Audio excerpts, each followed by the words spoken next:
दुबईच्या मैदानात भारत पाकिस्तान महामुकाबला सुरू। टीम इंडियाचा पाकिस्तानला दणका।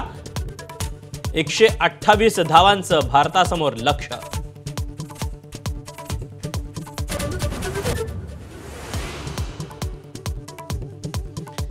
भारत पाकिस्तान सामन्यापूर्वी राज्यभरात ठाकरेंची शिवसेना रस्त्यावर। पंतप्रधान मोदींना साडी चोळी सिंदूरची भेट पाठवून निषेध, तर सामन्याचे लाईव्ह टेलिकास्ट दाखवल्यास पडदे फाडण्याचा इशारा।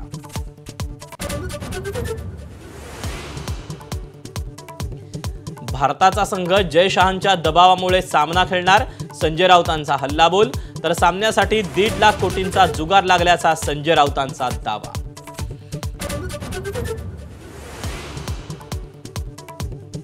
महाराष्ट्रात अस्थिरता असल्याच्या शरद पवारांच्या वक्तव्यावर मुख्यमंत्र्यांचा पलटवार। शरद पवारांनी एक्स म्हटलं की वाय समजायचं, फडणवीसांचा खोचक टोला।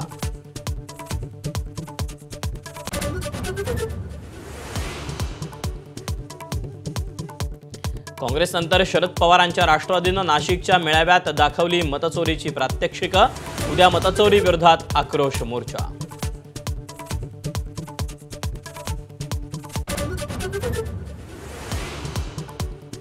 आगामी स्थानिक स्वराज्य संस्थांच्या निवडणुकीच्या पार्श्वभूमीवर शिंदेंच्या शिवसेनेची महत्त्वाची बैठक। एकनाथ शिंदे मंत्र्यांना मार्गदर्शन करणार।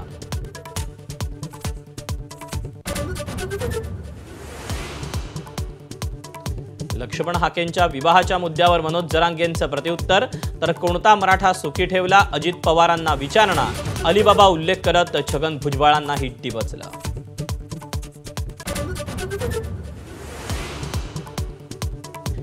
खेडकर कुटुंबाचा आणखी एक प्रताप। नवी मुंबईतून अपहरण झालेला व्यक्ती पूजा खेडकरच्या पुण्यातील घरात आढळला।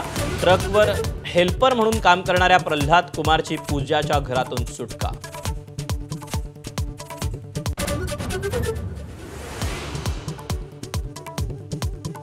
मुंबईत आणखी एका कबूतरखान्याची भर। मंत्री मंगल प्रभात लोढांच्या हस्ते संजय गांधी राष्ट्रीय उद्यानातील 3 मूर्ती जैन मंदिराजवळ नव्या कबूतरखान्याचं उद्घाटन।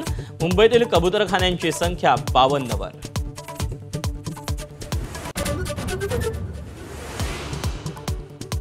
नवी मुंबई आंतरराष्ट्रीय विमानतळाला दिबा पाटलांचं नाव द्या। भिवंडीचे खासदार सुरेश म्हात्रेंच्या नेतृत्वात भव्य रॅली, तर दिबा पाटलांचं नाव दिल्याशिवाय विमानतळाचं उद्घाटन होऊ देणार नाही।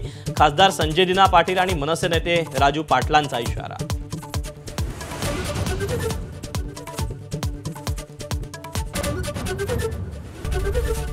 एबीपी माझा, उघडा डोळे बघा नीट।